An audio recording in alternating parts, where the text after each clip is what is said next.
दोस्तों एक बात तो आप भी मानेंगे कि अगर धोखेबाजों की लिस्ट बने तो हमारे भारत के लोग बिल्कुल टॉप पे आएंगे। भ्रष्टाचार से लेकर मिलावट तक हमारे देश में हर एक चीज बड़े धड़ाके से होते हैं, लेकिन एक ऐसा धंधा है जिसने सभी के कान काट रखे हैं और वो है नकली नोट छापने का धंधा। तभी तो अगर आंकड़ों की मानी जाए तो साल 2013 में निकली एक रिपोर्ट के मुताबिक जाली पैसों के कारोबार में हमारा भारत टॉप देशों में से एक है। साल 2016 में होने वाली नोटबंदी में जब प्रधानमंत्री ने 500 और 1000 रुपए के नोट बंद करवाए, उसके बावजूद आज भी भारत में 2000 के नोटों में आधे नोट नकली हैं। जी हाँ, और इस बात की भी पूरी संभावना है कि आपकी जेब में जो 2000 का नोट हो वो भी नकली हो। और ऐसा होना इसलिए संभव है क्योंकि ऐसे बहुत से तरीके हैं जिनका इस्तेमाल करके इंसान नकली नोट छाप सकता है। और आज के इस वीडियो में हम आपको उन्हीं तरीकों के बारे में बताने वाले हैं जिन्हें सुनकर आपके होश उड़ जाएंगे।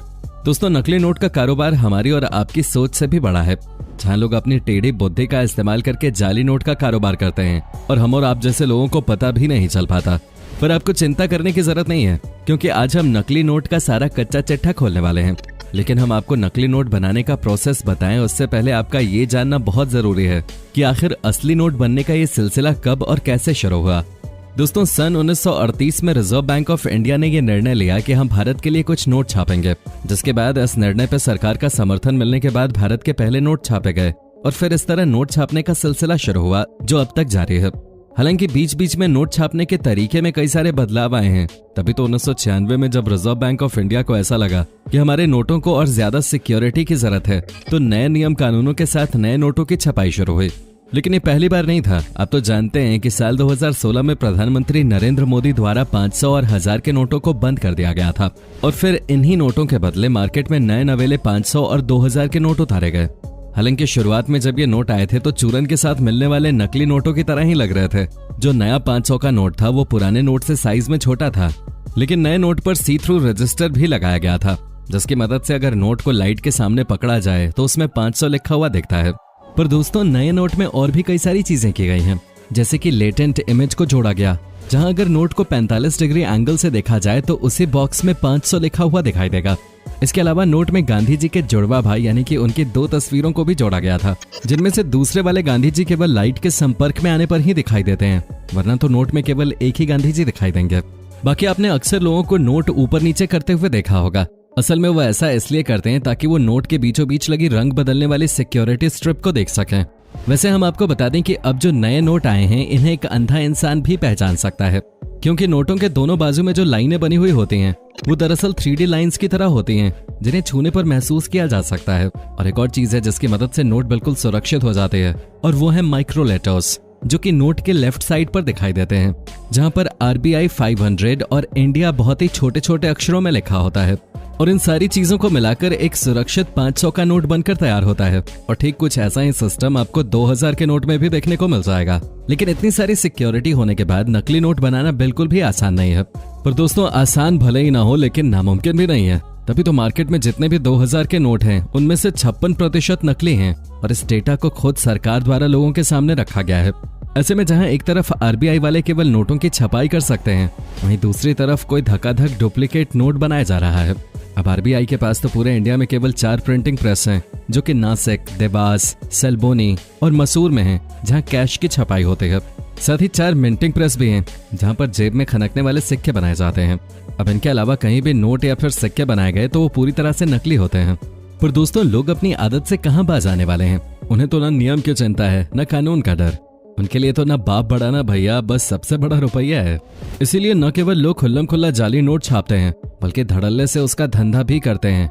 और भारतीय सरकार की माने तो जाली नोटों की छपाई करने के कई सारे तरीके हैं, और उन सभी तरीकों के बारे में हम आपको बताएंगे। दोस्तों, सबसे पहला तरीका है प्रोसेस मेड फॉर्जरी। असल में दोस्तों, इस प्रोसेस में होता ये है कि लोग असली वाले नोट की जेरोक्स कॉपी बनवा लेते हैं, लेकिन ऐसा करने में दिक्कत ये आती है कि इन डुप्लीकेट नोटों का कलर बिल्कुल असली नोटों की तरह बनाना बहुत मुश्किल है। सिर्फ इतना ही नहीं, असली नोटों की ये नकली कॉपियां इतनी ज्यादा बेकार होती हैं कि नर्सरी क्लास में पढ़ने वाला बच्चा भी इसे देखकर बता दे कि ये नोट नकली है। इसीलिए मार्केट में आपको जो नकली नोट देखने को मिलते हैं वो अधिकतर इस प्रोसेस से नहीं बनते हैं।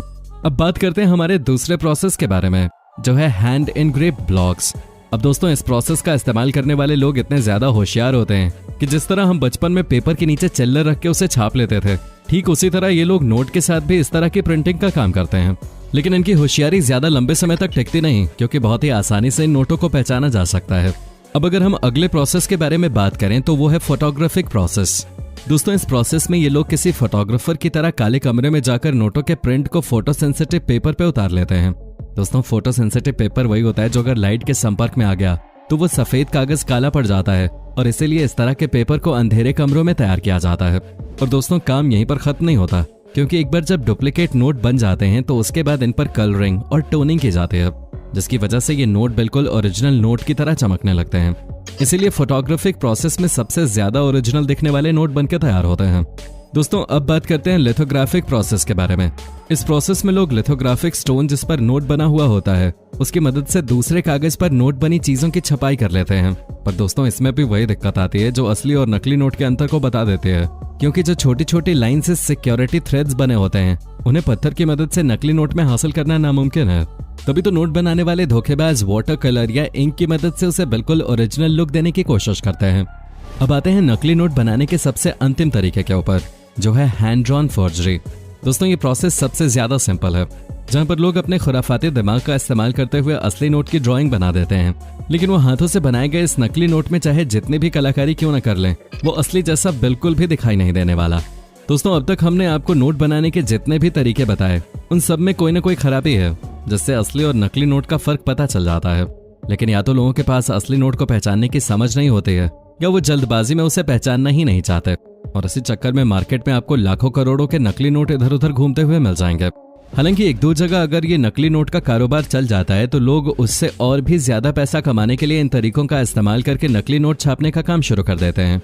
और यही वजह है कि आए दिन हमें नकली नोट का कारोबार करने वाले लोगों के बारे में पता चलता है, और ये भी पता चलता है कि कैसे भोले भाले लोगों को नकली नोट देकर चूना लगाया जाता है। पर दोस्तों ये जो भी रैकेट्स होते हैं यहाँ हर जगह पर प्रिंटिंग का काम नहीं चलता है। ऐसे में सवाल यह आता है कि आखिर इतने सारे नोट छप कहाँ रहे हैं। तो खेल कुछ इस तरह है कि हमारे फेक इंडियन करेंसी नोट्स हूबहू पाकिस्तान के टेंडर पेपर की तरह हैं, यानी कि जिस पर किसी देश के नोटों को छापा जाता है। अब आप ही बताइए इसको क्या समझा जाए। असल में दोस्तों बात यह हुई थी कि साल 2020 में मुंबई एयरपोर्ट से पाकिस्तान में छपे जाली नोटों को बरामद किया गया था, और जब पूरे मामले की जांच पड़ताल हुई तो सच का पता चला कि इन नोटों पर मिलने वाले वैक्स स्पेक कोशेंट, पॉलीवाइनिल अल्कोहल और पीएच वैल्यू, यहाँ तक कि पेपर की मोटाई तक पाकिस्तान के लीगल टेंडर जैसा बिल्कुल हूबहू मिल रहा था। पर दोस्तों बात यहीं पर खत्म नहीं हो जाते, क्योंकि इन जाली नोटों की छपाई को एक समय में रोक दिया गया था, वो फिर से शुरू हो गई है, जो और कहीं नहीं बल्कि पाकिस्तान में ही हो रही है। और इन नोटों की छपाई डी कंपनी पेपर मिल में होती है, यानी कि अनुमान लगाया जा रहा है कि दाऊद इब्राहिम इन नकली नोटों को छपवाने का काम कर रहा है, और ये भी माना जा रहा है कि दाऊद इब्राहिम को इस समय पाकिस्तान ने पनाह दे रखी है। ऐसे में ये सारी चीजें होने के बावजूद पाकिस्तान अपनी गलतियों को मानने के लिए बिल्कुल भी तैयार नहीं है, और इन्हीं सब चीजों के चलते पूरे भारत में नकली नोटों का कारोबार दिन दुगुनी रात चौगुनी तेजी से बढ़ता जा रहा है, जो अगर इसी तरह चलता रहा तो भारत को ये नकली नोट ही बर्बाद करके रख देंगे। तो दोस्तों आज के लिए बस इतना ही। अब आप इस पर क्या कहना चाहते हैं कमेंट में जरूर बताइएगा, और इसी तरह के वीडियोस को लगातार देखते रहने के लिए चैनल को लाइक, शेयर और सब्सक्राइब करना बिल्कुल भी ना भूलें। धन्यवाद।